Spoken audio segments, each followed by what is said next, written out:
Lawyers have been talking to me, boards, you should say this, you shouldn't say this, you should do that. Listen, I've ignored everything they said. I'm gonna do what I always do. This gets posted to my YouTube channel. If anything goes viral, I would hope it would be this, okay? Not that it will, because nobody cares, okay? But if you are doing your homework as a journalist and somebody tells you this, and the CEO emailed him back, and he essentially is blackmailing him, saying that we're not gonna stop until you stop, hold on, so wait,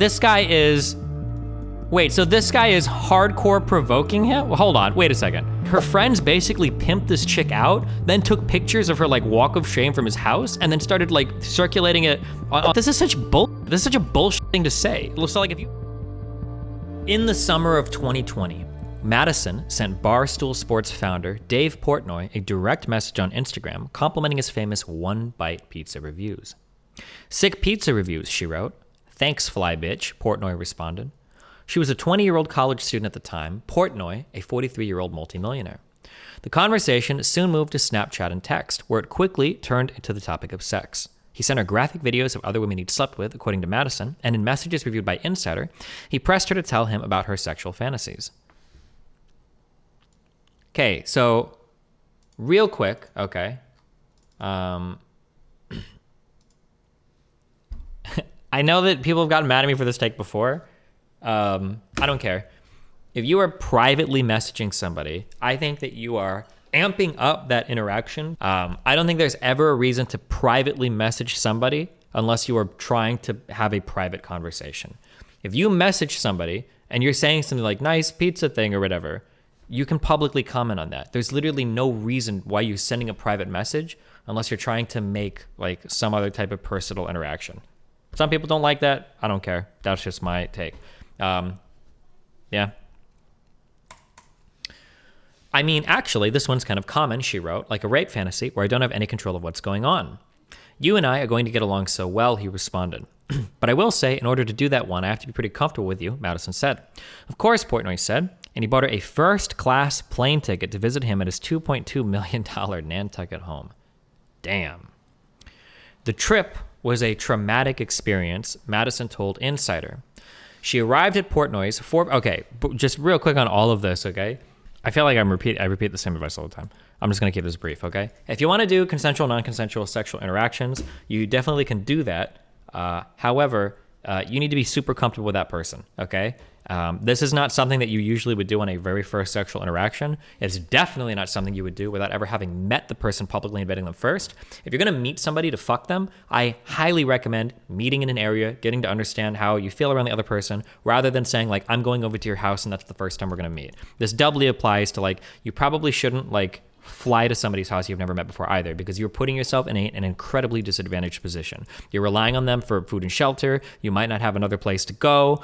You're like completely under their power in an unfamiliar area. You can't call for any friends or help or family. Like it's just, you're putting yourself in like a very, very, very weird position when you do that. Be very, very, very careful. Yeah. She arrived at Portnoy's 4-bedroom home about 3 p.m., tired enough from her travels that she didn't mind when Portnoy told her that they would order a pizza instead of going out. Still, she was surprised to find him nothing like his charismatic online persona. He was very rude. He wasn't funny at all. He just reminded me of a boring, grumpy old man, Madison said. These are all things that you could totally pick up on if you have a public interaction first. Remember, people that you see online, unless they're me, because I'm real as fuck, okay? But everybody else you see online is going to be totally different in real life, okay? Half the motherfuckers you watch on this shit are actors. They don't mean half the shit they say. They don't care about anything. They don't give a fuck about anything. They lie to you on their fucking streams because they're dog shit human beings. Not really, I don't mean that. But people put on a show for their streams and YouTube channels, of course. They're not always going to come off in real life or be in real life the exact same type of person you would expect them to be based on what you've seen. It'd kind of be like meeting like Leonardo DiCaprio and thinking that he would like, you know, drown in the bottom of the Pacific or wherever the fuck that was Titanic was sailing because he loves you so much, right? Yeah. After dinner, they started kissing. Madison said she first became uncomfortable when Portnoy pulled out his phone and started filming her without asking permission as she performed oral sex on him. "I never said anything. I was scared. He was just so mean," she said. So again, I feel like I'm going through every conversation about sex we've had on the stream. I think it's really cool to clear everything in advance. What are you comfortable with? What are you not comfortable with? People that try to clear things in the heat of the moment usually feel like people that are trying to get away with things. I would be very hesitant around somebody that like pulls out their phone when you're messing around, because like I would be worried that they're trying to secretly film stuff, take a picture. Like you don't want to ever have shit like that happening. Especially if this guy's already sent you videos with other women. Like I would just be super hesitant. I almost wouldn't trust the house because you could have like a fucking secret camera somewhere set up. Like Jesus Christ. Yeah, be super, super, super careful about stuff like that. 43, how many nights was it? 2. We had sex one time. Was it good? And it was so rough. I felt like I was being raped. He videotaped me and spit in my mouth and choked me so hard I couldn't breathe. And I heard I was literally screaming in pain. Man, that's, oh man, I don't. Not to speak. If I speak, I am in big trouble. In big trouble. And I don't want to be in big trouble. This is like a worst case scenario for all parties involved.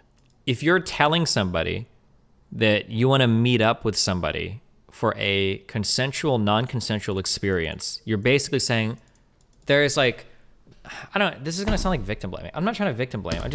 But damn, dude, I'll meet so many girls that do this. Girls will go to your house like without ever having met you before. Even on Tinder. It's actually so crazy. Don't do this, okay? Never go to a guy's house the first time you meet them. Always meet them publicly first. If you do go to somebody's house, make sure that you leave the address and phone number with at least one friend. Make sure that you set up a time where you check in with somebody. Hey, I'm gonna go hang out at David's house. He's a guy I met on Tinder. We've already gone out to eat twice. He's cool. I'm gonna go to his house. I'm gonna call you by like 10 o'clock or text you. If I don't, then call me or come find me or call the fucking police, right? Like, you should just be safe. Like, always assume that like everybody's gonna try to fucking like kill you, especially because a lot of people are like selfish and fucked up and like, you know, it's not that they're evil, but that they're trying to get everything they can without necessarily being concerned with your, you know, well-being. Hold on 1 second. How do we handle people that will not acknowledge there are steps to be taken to be safe without it being seen as victim blaming? I think it just depends on how you deliver the message, but I don't know. Who knows? It is what it is. Key fact here, she never said she wanted to do rape fantasies with him. She said she would have to be comfortable with the person first. Portnoy made the dangerous assumption she would be comfortable within their first meetup. Yeah, maybe, who knows? But, okay.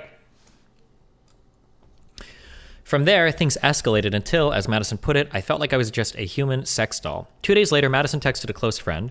It was so rough, I felt like I was being raped. He videotaped me and spit in my mouth and choked me so hard I couldn't breathe. She wrote in messages viewed by Insider, and it hurt, and I was literally screaming in pain. She recalled crying and shouting, too much, and it hurts. It was so painful, Madison said. I kept trying to get away, and he was like, stop running away from me, stop running away from me. But Portnoy just said, but Portnoy, she said, just went harder. Madison's flight home wasn't until 2 days later, so she slept on Portnoy's couch both nights. They did not have sex again.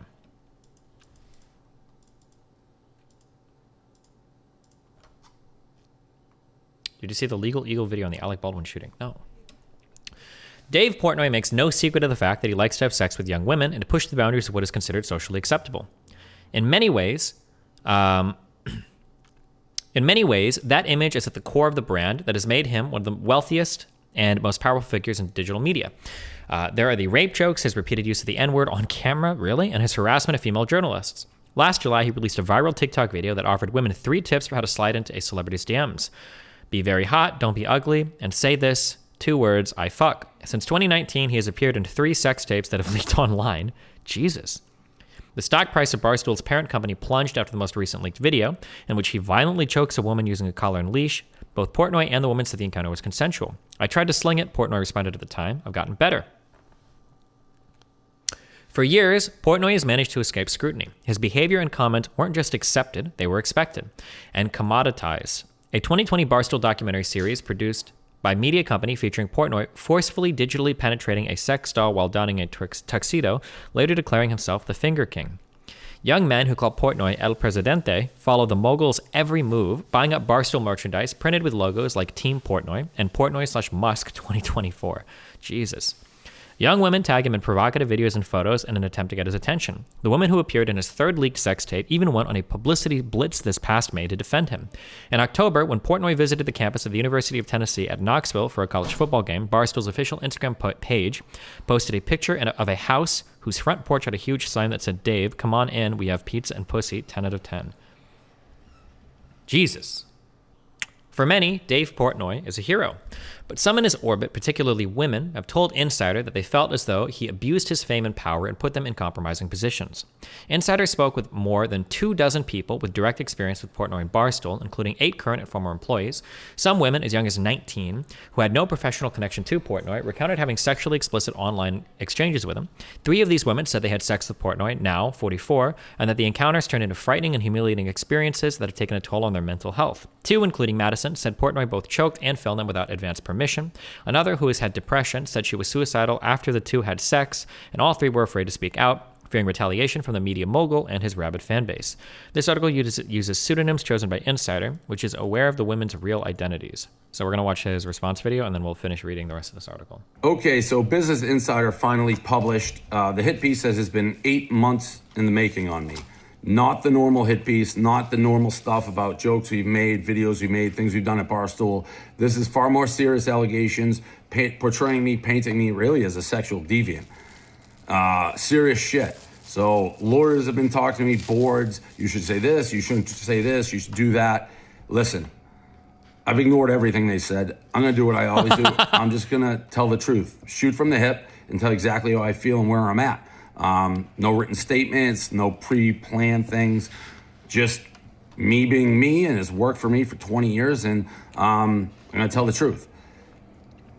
Let's start with the fact I'm not surprised this article came out. I didn't know what would be in it, but for 8 months, I've had every single girl that I've been remotely associated with, girls I know, girls I've hooked up with, girls I don't know, girls who've posted TikToks of me, being like, hey, just heads up, there's a reporter digging around, basically asking about your sexual habits, like has he done anything like dirty with you? Does he try to get you to do this? All like making it sound like the story was already written, like they're trying to portray you a certain way. I have tons of girls who have documented that was their conversation with the reporter. Now, I still was like, as the months went by, maybe this will never come out, because I'm pretty confident in myself. I know I've never done anything weird with a girl, ever. Never anything remotely non-consensual. So I was hoping maybe she just couldn't find it. Became obvious she was going to continue to dig and dig and dig, whether it took 4 months, 8 months, 8 years to fulfill the narrative she had already decided upon before she even started this article. From day one, I don't know why she decided to do it. I know cancel culture has been coming for me for a decade. This is just the next iteration. But she knew what she wanted to write, and she was going to find the narrative to fit it from day one. Most importantly, let's get into the 2 allegations that are jarring, and if I read them not knowing me, I'd be like, this guy belongs behind bars, basically. The first allegation basically is a girl who came to my house in Nantucket last July, like a year and a half ago, and is saying that we had sex, it was so rough, she was screaming, crying, pain, stop, she recalls, and then like 2 days later, reached out to her friend and said she felt like a sex doll during sex. Based on that description of the story, I would have absolutely zero idea who we're talking about. However, it said July, and there was a passage that said she slept on my couch after we hooked up. That part, the couch part, and knowing when it was, there's only one girl that I could ever recall who slept on the couch and not with me after we had talked for a month and a half online, and I liked her. I thought she was very attractive, pretty, stunning, engaging girl, so that's why she came. But I do remember one girl sleeping on the couch, so I went, looked at her past DMs, and that part, there's a part that says she reached out, hey, pizza man, and I responded, hey, fly bitch. I would have never recognized that, a hey, fly bitch. Like, I don't say that. She was wearing a hey, fly bitch shirt or a fly bitch shirt when she first DM'd me, and that's how I responded. Whatever. So that's how I was able to figure out who the girl was, the couch part of it. I can say this unequivocally. At no point, she came, she flew, we did have pizza, hung out, hooked up. At no point during it, at no point was it not 100% consensual. At no point did she ask me to stop. At no point did either of us think something unseemly happened. There was no weirdness after. It was totally fine, normal interaction, sexual, 100% consensual. My lawyer's like, don't, make these blanket statements. I'm telling you now, her version of events is not true on our hookup. Just not true. Neither of us were like, oh, you shouldn't be doing it. It was 100 million% consensual. What's going on in her brain? I have no idea. Her actions, outward, all 100% normal. Wasn't alarmed, never thought about it. Now, after we hooked up, we were hanging out more, and it just became one of those situations where we disagreed basically on everything from, you know, is it raining or sunny out? It was just oil and vinegar. Two people who did not get along, did not see the world the same way, and that is why she slept on the couch. I do believe, my recollection is she was still interested in hooking up, and I'm like, this just isn't working. Like, we don't get along. Flew back. I can't speak for other people's sexual interactions. I can't speak for other people's friendly interactions. I can never imagine that situation happening. I just can't. Like, if you already know a person pretty well because you've watched other content, like, you know their political takes and shit. Like, what is this, like a screaming bleeding heart liberal that's like super far left and like disagrees with, like, that's such a weird thing. That's such a weird, such a hard thing to imagine that happening. But I mean, obviously we can't say anything for sure, but it's not all politics. Yeah, but I mean, like, you've already fucked the person. You can have disagreements about other things without hating the person. Like, that just seems so hard for me to believe.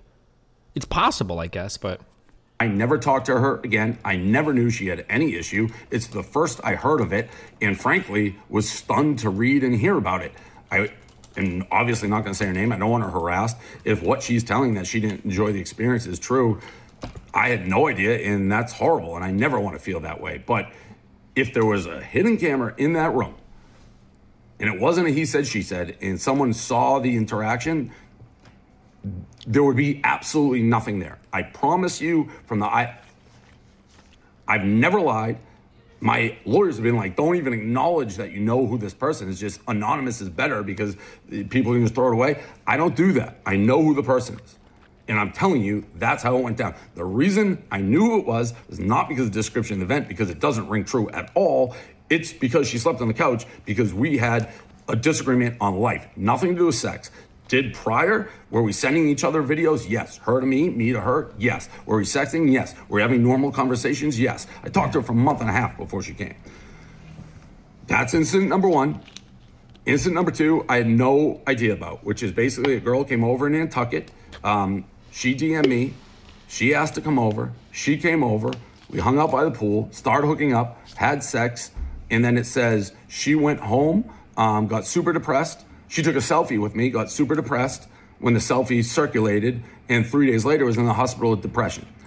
The mother of this girl apparently called the Nantucket cops. I have never, ever been contacted by any authorities, nobody, nothing, ever, never hints, whispers, nothing, because I've never done anything that's remotely, not consensual. I haven't. So this story, total news to me. The mother's saying there's parties in Nantucket. If you put like a police car, you'll see girls getting dropped off all the time. Totally false. I never have people at my house. Rarely. I hate people at my house. Gaz tries to have people I never want. I want to go to bed early. In regards to this girl, again, if she's depressed because she hooked up with me, that's awful. That is freaking awful. I feel terrible about it. I knew who it was because they're making these stories sound like they're all the time. No, when you tell a story, I know who it is because if there's any element of truth like this I can put together. I'm not like out running like a madman. So I was able to go back. This girl in question, who supposedly was so depressed by her interactions with me that she ended up in the hospital.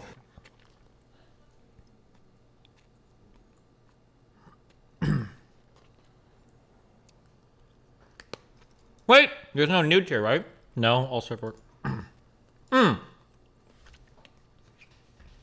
This message is like, okay, I don't know what his experience is or what he's doing. Having messages like, if you don't want to do anything, we won't. That's like a good. It's always good to like, now obviously you can also say that and still push, but she's pushing pretty hard into this. Even after he's like, oh, I'm out tonight. Oh no, it's your last week. Like, let's bang or whatever. But we can't see shit. It's too small. There you go.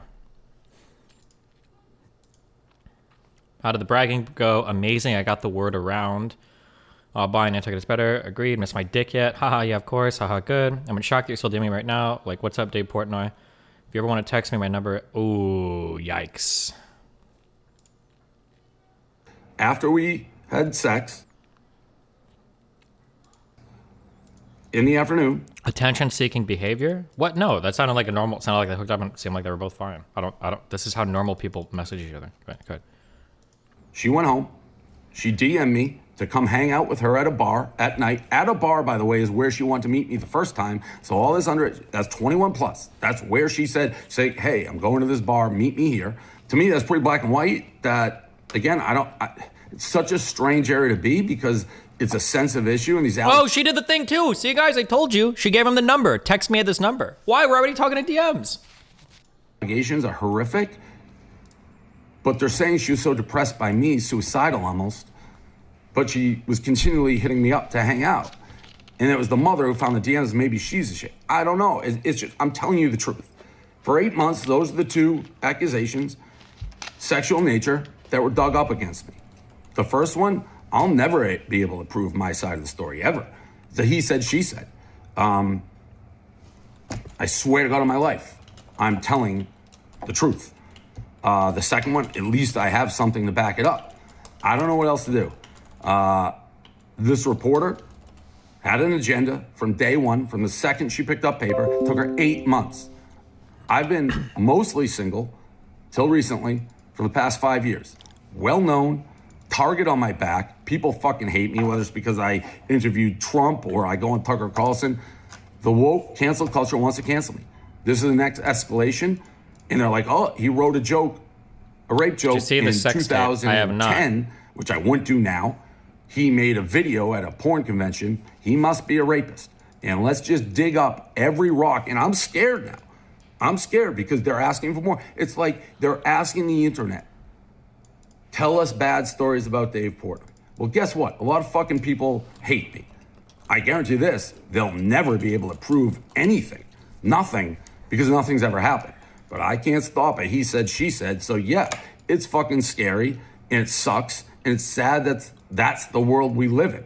This isn't a court of law where it's innocent until proven guilty. No charges ever have been filed. Probably won't unless I'm provoking right now. But there's no way to do it because I've never done anything. But with media and Business Insider, which doesn't give a fuck about destroying lives. Okay, is this it? 2 more minutes. How do I prove my he said, she said that I'm right? How? Luckily, one, I have the DM. The other one, I'm telling you, we didn't get along. We saw the world very differently. So yeah, there's nothing after the fact. So here's let's put on our Death Note hats, okay? So, man. I'm gonna give my opinion on this, and then we're gonna finish reading this article. If he was engaging in really bad sexual relationships with girls, and if he is as sexually prolific as he seems to be, I feel like finding these bad stories would be pretty easy. If one of the stories that was wheeled out can be discredited with DMs like this hardcore, and reading these makes me feel like whatever was said after, maybe in this article we're gonna read, maybe there's some big evidence. I'm gonna need to see a lot more than just like a few lines in an article. We're gonna need to see more than that, because this looks really bad. This almost looks faked, as bad as that is to say. Like, not these DMs, but like that it was like a horrible interaction or something. But isn't her strongest piece of evidence that she DM'd her friend 2 days later complaining of the experience? No, that was the first person. This is the second one we haven't gotten to yet. But yeah. Okay. Destiny, they found these 2 girls out of multiple they tried to contact. They dug hard. Yeah, so it sounds like they were digging pretty hard. They were calling a lot of people around. If multiple women are informing him that this story is being written, then it sounds like, yeah.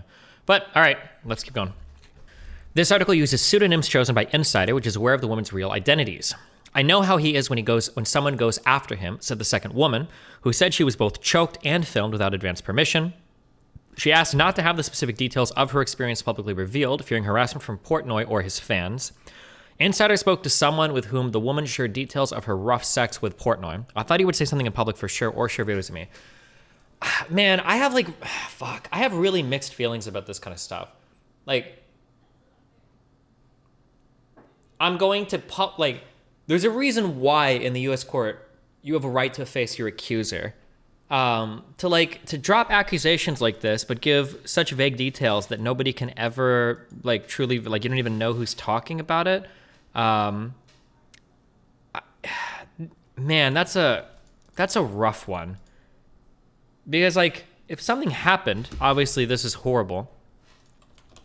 But if something didn't happen, it's also horrible. Because Portnoy is fucked. And there's literally nothing he can do, right? Like, what do you actually respond with? I'm putting myself in Portnoy's shoes. If some woman came out and was like, oh, Destiny and I had a sexual interaction. He basically raped me. I was horrible. It was a horrible experience. I was miserable for days afterwards. But they like, don't give me like, what the fuck am I supposed to say to that? Like, am I supposed to give you every single sexual interaction I've had and say like, well, look, these were all like, you're just like, you're super fucked. And also Portnoy has so much access to women and so many positive encounters. Why would he rape one person or do this to one person? Now, Cosby also was like really famous and could have had access to a lot of women, but he also did weird shit.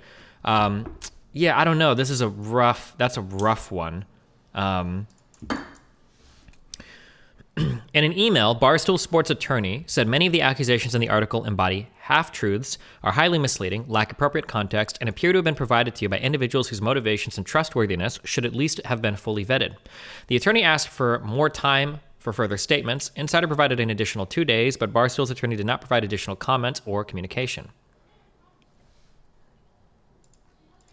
Destiny, I imagine at times like this, Insider would be putting their credibility on the line to put credibility to the story. It would be different if it was some random anonymous forum post. Yeah, maybe. I don't know anything about I'm going to be honest. Like, I hear the name like, oh, Insider or whatever, Insider, but I don't know like how trustworthy they are when it comes to their pieces. Like, I just don't read a lot of pieces by Insider. I don't really know like what their media reputation is. I'm just not sure.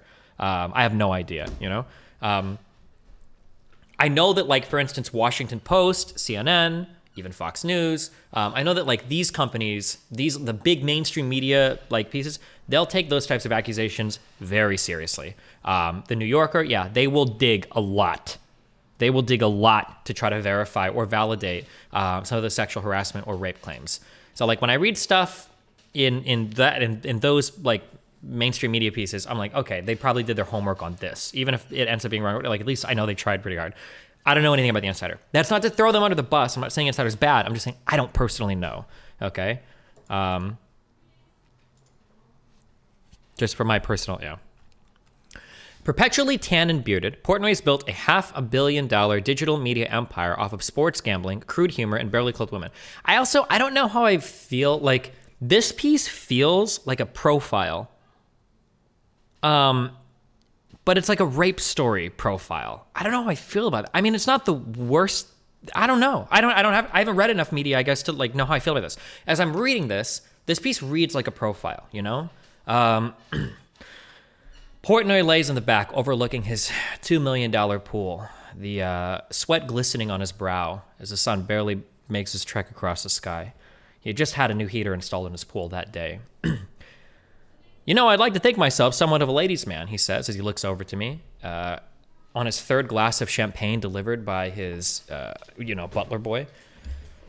It had been 3 days since the accusations dropped when more than 4 women came out with a rape story. Like, gee, I don't know, like that, the setting of like a profile piece on somebody, because that feels weird to me, but maybe that's normal. I don't know. Like that it feels weird to couch rape accusations in a profile, but maybe that's like, maybe people do that. I don't know. I just don't have the, maybe I just haven't read enough to know that or whatever. Yeah, I don't know. Cause usually like if you're doing a profile, profiles are by definition, you're looking for an angle on somebody. You want to write about somebody because of an aspect that you've chosen to highlight and you want to showcase somebody in a particular light. So writing a profile and doing reporting on somebody at the same time feels a little bit weird because like, yeah, you're profiling them to make them look like a rapist and then you're also covering rape stories. Like, I don't know, it just seems, I don't know. I'm not comfortable with that, but okay. Now, if this was like, if he was already proven, like, boom, he was a rapist, we know, then I'd be like, oh, okay, this makes sense, sure. But yeah, it just feels really weird. Sorry, because we're reading a profile now, but inside the profile, tucked away, we have some rape accusations. Jesus. Perpetually tan and bearded, Portnoy has built $500 million digital media empire off of sports gambling, crude humor, and barely clothed women. Barstool Sports, whose slogan is, by the common man, for the common man, does for digital media what Donald Trump did for politics. It speaks to the masses. No pretension, no highfalutin language, and notably, no apologies. The company says it reached an estimated 54 million monthly unique visitors. In 2020, Barstool was valued at $450 million. Portnoy has an estimated net worth of $100 million. Portnoy founded Barstool in 2003 in his hometown of Swampscott, Massachusetts. The free 4-page newspaper offered betting tips alongside rambling sports rants. Portnoy hit the streets every day to distribute the paper to Boston area commuters, writing all of the articles under various pseudonyms. To drum up more interest, Portnoy started hiring young local models to hand out the paper in skimpy outfits, one of whom, Renee Satterwhite, became his wife, and they separated in 2017. By 2007, Barstool had taken its operations online. In the heyday of stream of consciousness blogging, Barstool featured early columns like Smoke Show of the Day, in which employees scoured Facebook for photos of attractive local women, and Guess That Ass, which invited readers to guess which female celebrity was pictured in each meticulously cropped image. A 2013 profile in Entrepreneur magazine described Barstool's original Milton, Massachusetts offices as the unholy union of a fraternity house and a crime scene. Beer advertisements featuring half-naked women adorn the walls, towers of junk wobble in every corner, and the carpet is soiled with a panoply of dark dribbles and stains. Panoply. Gotcha. The environment reflected their company's irreverent attitude. Portnoy didn't just court controversy, he relished in it. As he became increasingly known for going against the grain, fans who felt alienated by modern-day woke culture turned to him as the antidote. Take a 2017 episode of the podcast, Barstool Radio, during which Portnoy seemed to defend a hypothetical casting couch scenario in which Harvey Weinstein says to a struggling actress, "Hey, if you sleep with me, I'm going to put you in a starring role." "No force, just a question," the Barstool founder said. "Do you have a problem with that trade?" He's ignited feuds with female journalists, like the ESPN sportscaster Sam Ponder, whom he told to stop posting pictures of her ugly kid and to sex it up and be slutty while she hosted the college football program show College Game Day. In 2010, Portnoy infamously wrote a blog post defending an Australian man who'd been acquitted of raping a 24-year-old woman on the so-called skinny jeans defense. "I never condone rape, but if you're a size 6 and you're wearing skinny jeans, you kind of deserve to be raped," Portnoy wrote. The post has since been removed from Barstool's site, but just this May, Portnoy told the Fox News host Tucker Carlson that there was only one part of that statement that he regretted. "I thought size 6 was like size 20, he said. "I had my measurements screwed up. I wasn't on top of that." Portnoy's brashness is exactly what fans and some colleagues say they love most about him. The big thing about him is that he's very truthful. Portnoy's longtime friend, Elio Imbornone, said, "You might not want to hear exactly what he wants to say, but he says what he believes, and you've got to respect that." Still, not everyone at Barstool is free to broadcast their opinions. In 2018, Portnoy removed 2 posts that cast a sympathetic light on Brett Kavanaugh's sexual assault accuser, Christine Blasey Ford, citing Barstool's no politics policy, but left other posts on the hearings in place. 2 years later, amid Black Lives Matter protests, Portnoy told his content team in an email reviewed by Insider, "If anybody wants to write about politics or mention white privilege or BLM on either side of the fence, it must be approved by me and only me. Nobody else has the authority to publish anything." He told them not to bother asking Barstool's editor-in-chief, Keith Markovich. Ask me. Markovic? It's even written into Barstool contracts that employees need to check their political correctness at the door. In 2017, the sportscaster Alika Sadifi leaked the terms of the Barstool contract she was offered after the company pursued her for an on-camera position. "I understand and acknowledge that as part of my job, I may be exposed to speech and conduct that explicitly relates to sex, sexual orientation, gender, national origin, religion, disability, and age," it said. "I expressly agree and represent that I do not object to being exposed to such speech and conduct, and I do not find it otherwise offensive or objectionable, and that I'm willing to work in such an environment." Sadifi, I don't know how to pronounce the person's name. Shadivil? What? Did not accept the job. Okay, wait, does this have anything to do with like the actual allegations? Damn, bro, we are hardcore poisoning the well. Oh man, all right. So we basically have a guy that's the equivalent of Donald Trump defending rapists. Where is this one gonna go? Jeez. Jesus. Critics of Barstool, both within and outside the company, told Insider there's a real risk to speaking out. The online community of stoolies, as Barstool's fans call themselves, have waged harassment campaigns against detractors. These have included death threats, doxing, online harassment, targeting of people's families, friends, and workplaces. Bob Murchison, a private equity investor with no professional connection to Barstool.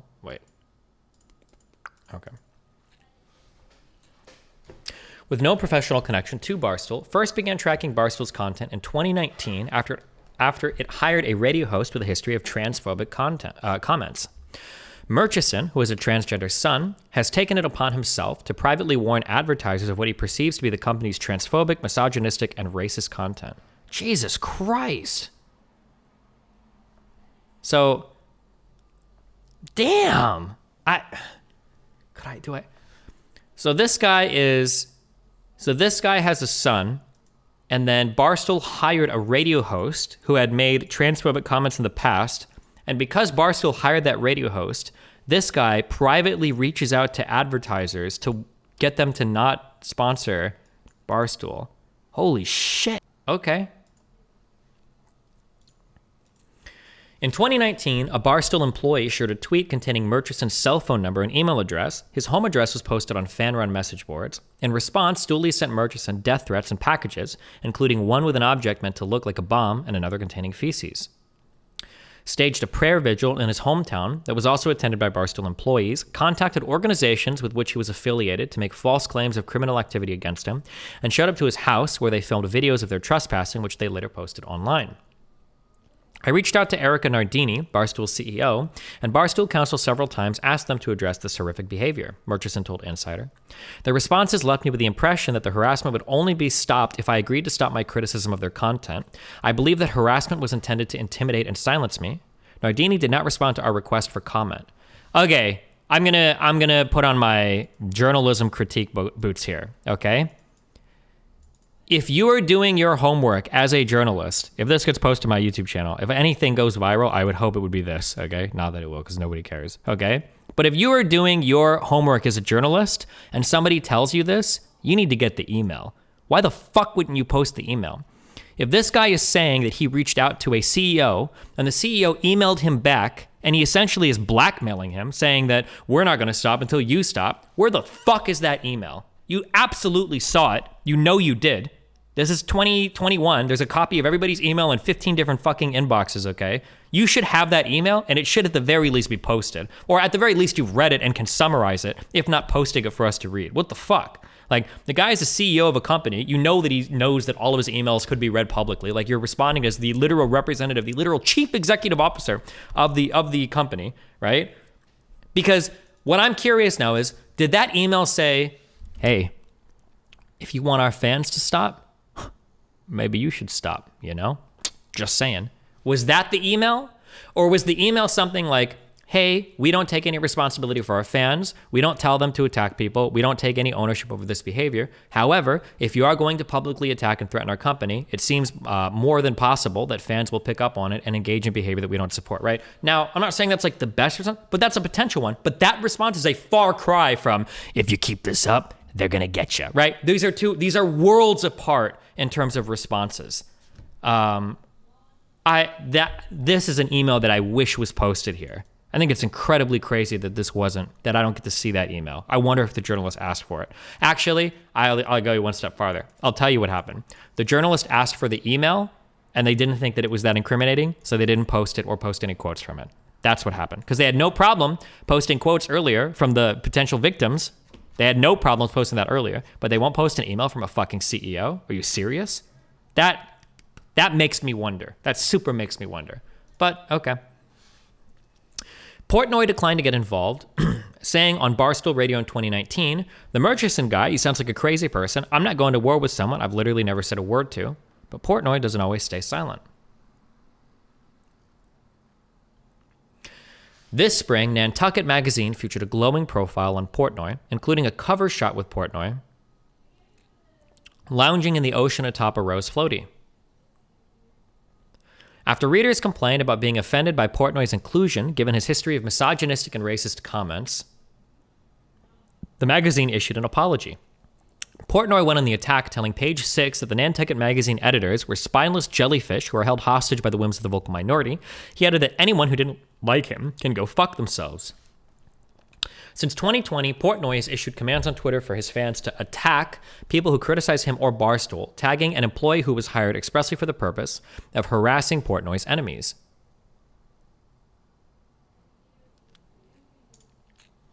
Barstool goons follow founder's orders to attack NASCAR reporter.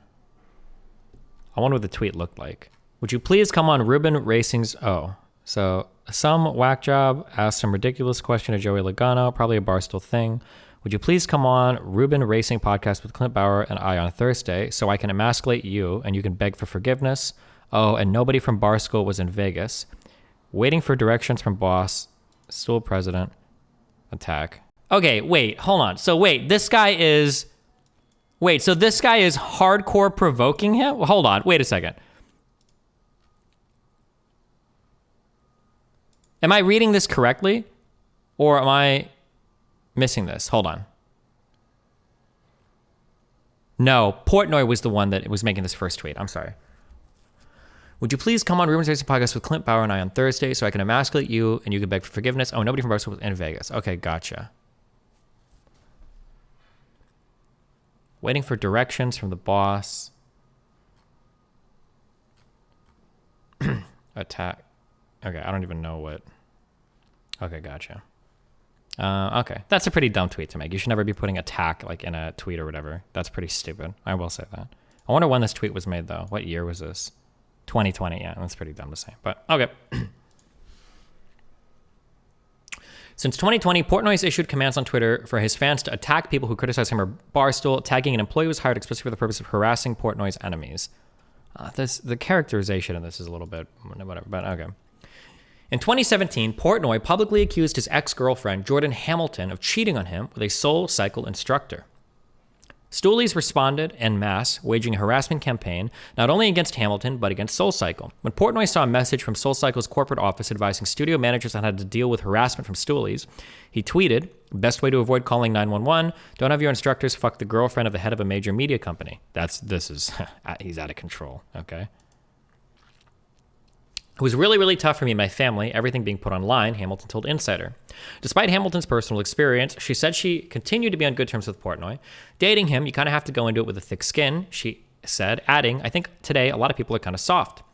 Not everyone is forgiving." The podcaster, Ali Weiss, told Insider she was on the receiving end of Stoolie harassment for several months in 2016 and 2017 following an appearance on Barstool Idol. The commentary, she said, including calls to kill her and jabs about my shitty sense of humor, my shitty eyebrows, and the fact that I look like a man. While Portnoy was not a perpetrator in harassment, Weiss believes that he has created a culture in which the Stoolies run wild and Portnoy rarely tries to stop them. Weiss described the Stoolies as hordes of basically crazed superfans of Dave who were trying from afar to impress him. And Dave was hyper aware of this, she said. Everything that Dave Portnoy does is to incite the Stoolies to do his dirty work for him. Last July, a young woman, Allison, was at her family's home on Nantucket. I forgot. I thought we were just reading a profile on. This is what Vindog Posts has told to attack. Wait, what? Okay, I don't know what this. Okay. Last July, a young woman, Allison, was at her family's home on Nantucket. She had just graduated from high school. According to several people on the island, Portnoy was a celebrity on Nantucket. Recent high school graduates from wealthy New England towns would try to land an invitation to Portnoy's house while summering on the island. The reputation on the island is that he is a god and a king and a kind of untouchable, Allison said. Everyone wants to get into his house for parties. Allison's sister, Olivia, who had recently graduated from college, told Insider that some of her friends were sending Portnoy direct messages attempting to get the mogul's attention, but he wasn't giving them the time of day. Then they realized that her 19-year-old sister, Allison, might be more his type. They said, "You should reach out to him. He likes younger girls," and he completely took the bait, Olivia said. "He was much more interested in her than any of my 22-year-old friends." I don't know, this could be true. This could also just be a massive cope. Like, if you're in your 40s and you like to fuck, like, young women, are you really drawing the line at 22? Like, are you like, I'll fuck 19-year-old and 22 and 20-year-olds, but 22, that's just, they're basically like, what, like, now, I'm not saying that we like need to judge all of the, but like, but it's possible, maybe, but okay. Allison sent Portnoy a message telling him that she was on the island and would love to see him. He invited her over to his house, and she asked him whether she could come by with a couple of friends. While we fuck? While we fuck? Seems weird, Portnoy wrote in a message viewed by Insider.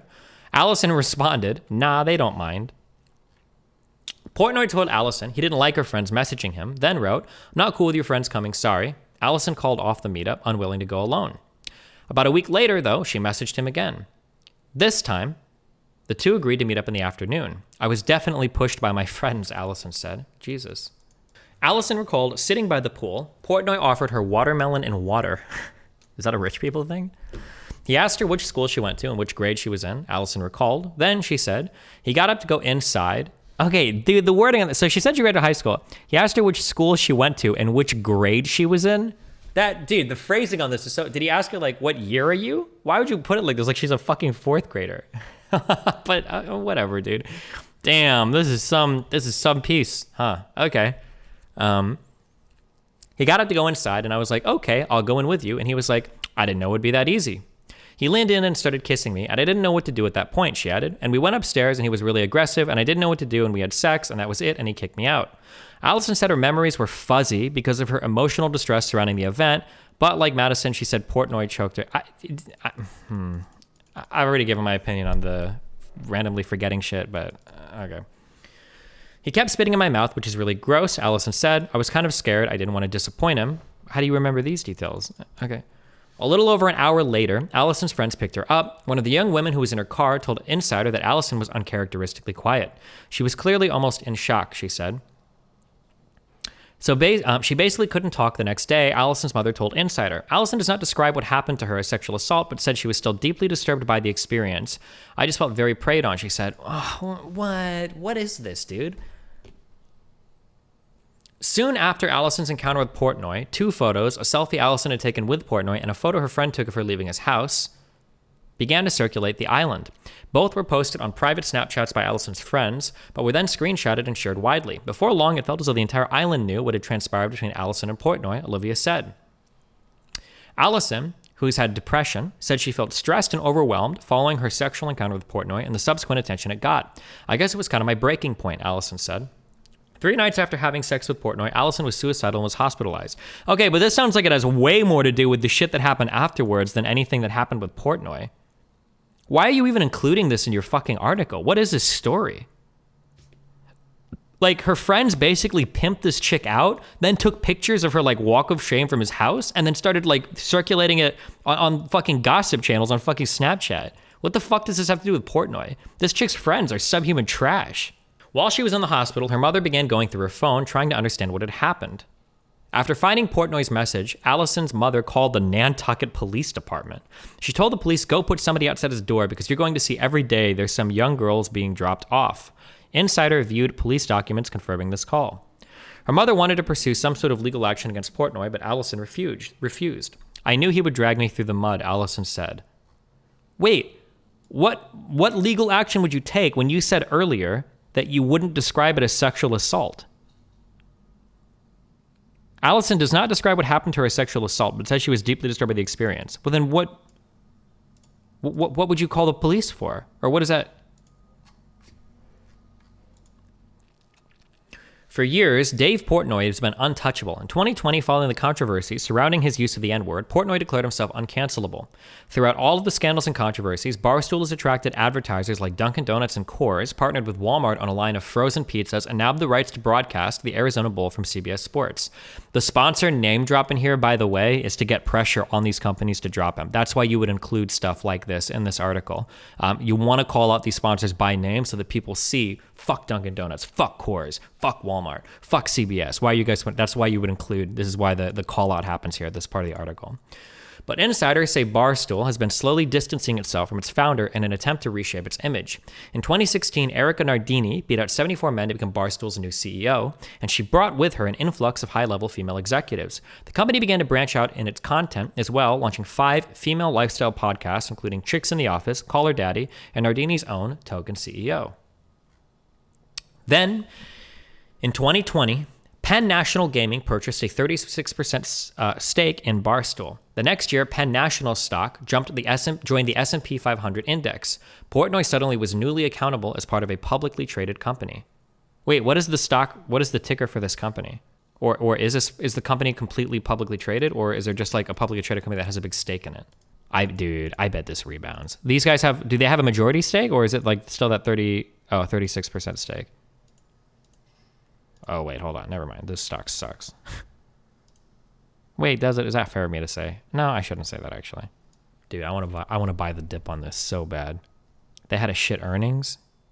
Earnings are temporary, baby. Okay, meme stocks are forever. Oh man. Eric Shippers, Penn National Senior Vice President, told the local news site Billy Penn in an email that the company was confident Barstool has the right guardrails in place to ensure that their comments won't negatively reflect on Penn or the gaming industry in general. He said this included comments that might be deemed as harassment or discrimination of women or minorities. Penn National did not respond to our request for comment. Following the Penn National acquisition, Portnoy convened his staff for a meeting. According to numerous former employees who attended, he told them he was contractually obligated to stay at the company for 5 years, but planned to leave afterward to pursue other ambitions like sports team ownership. Portnoy's celebrity status and professional success should open many doors should he choose to leave Barstool. But some who have worked with Portnoy can't help but be concerned with his past behavior, particularly his sexual exploits with young women, some recently graduated from high school. The popular R Barstool's Reddit thread, Stoolies regularly discuss Portnoy's conquests. Playing a Dangerous Game Here, Davey is the title of one thread, referring to a since-deleted TikTok posted by a 19-year-old who said Portnoy began pursuing her on Instagram shortly after high school graduation. Several additional TikTok videos, many of which have since been made private or taken down, purported to show private messages from Portnoy sent to women soliciting sex. When the poster of one of these videos, who was 19 at the time of posting, was reached for verification, she forwarded a screenshot of the message to Portnoy. He tweeted it out to his followers with the caption, "Hard-hitting research from @BusinessInsider, DMing girls who follow me on Insta asking if they've DM with me." Okay, also, sorry, but if we've decided in the United States that this is like the age of consent, 18, if somebody's 19, it is what it is. They're legal. Hold on, somebody donated $250 more. My donors are off right now. Buy the dip. Got to build that 1 million anti-ban portfolio this year. Thank you, Algomancer. I love you, buddy. Okay. You keep saying they're 19, they're barely 21, they're barely 20, they're barely 19. Okay, it's legal. Okay, who cares, right? Yeah, I don't know. Destiny, even if it doesn't rise to the legal definition of sexual assault, it seems pretty clear that he abuses the fuck out of his status to pressure people into sex. If that is clear and that is true, you need to demonstrate that. Demonstrate it. It's clear that he would have no shot with any of these girls if he wasn't a rich CEO. That's not abuse of power. Abuse of power means you have to be making some offer to manipulate somebody in a way that they wouldn't say yes otherwise. Saying that hey, I'm famous, do you want to fuck a famous person? And then they do it, that's not you abusing your power. That's not what pressuring is. That doesn't mean anything. If you go out and you're like, yo, I'm famous, you want to fuck me because I'm famous, right? That's not abuse of power. There was one point in the article earlier that he said he would give a girl a part for sex, but that might be it. But he was joking about, that was about Weinstein, right? Which is dumb, which is stupid. He shouldn't have said that. And that interaction is fucked, that commentary I think is bad, but. Portnoy later acknowledged on his podcast that he sent messages to this woman, though he said they'd never met up. The Instagram influencer Ava Louise recalls messaging with Portnoy in August of 2017. Who is this? At the time, she had turned 19 and he was 40. I never reached out. He texted her in August 2017 and messages viewed by Insider. I noticed you 2 weeks ago and was interested. Later he wrote, I thought about you a bunch last night, not all wholesome all the time. I want to be famous so bad, I'd be so good at it. I want to be famous so bad, I'd be so good at it, she wrote later. I'm a good start, then smiley face, he replied. Though she responded willingly at the time, Louise said she'd come to see an inherent problem with a man in power knowing he could take advantage of a younger girl. It's predatory, she said. Louise said it's not just a problem with Dave Portnoy, it's every man that has followers or status of any sort, and it's kind of terrifying in a way. Bro, this is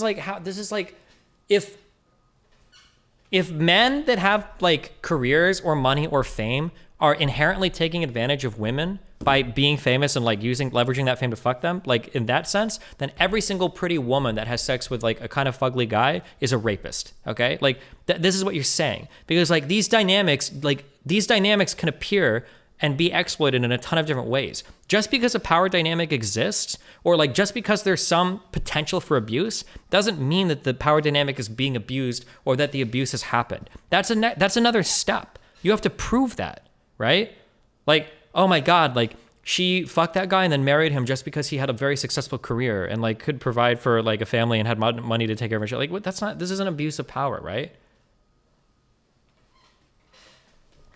Destiny, to be fair, him saying I'm a good start is probably not great. Maybe, but I'd have to see the DMs. Like, I don't know. Like, that could be like, fuck, like who knows? Fuck, I might make a joke like that with somebody. I don't know. It would depend on the context of the conversation. I usually joke in the opposite way because I say, if you're fucking me, I'm the top of the ladder because I have no connections. You're not going anywhere. But like, I mean, like regardless, like you can joke in a ton of ways. If you want to prove abuse, you need to go a step farther. You need to go one step farther and show where somebody was actually manipulating somebody or where somebody was actually like leveraging something against somebody, right? Like, let's say, for instance, let's say that Portnoy started to message one girl out of a group of 20 people that were applying to work at the job.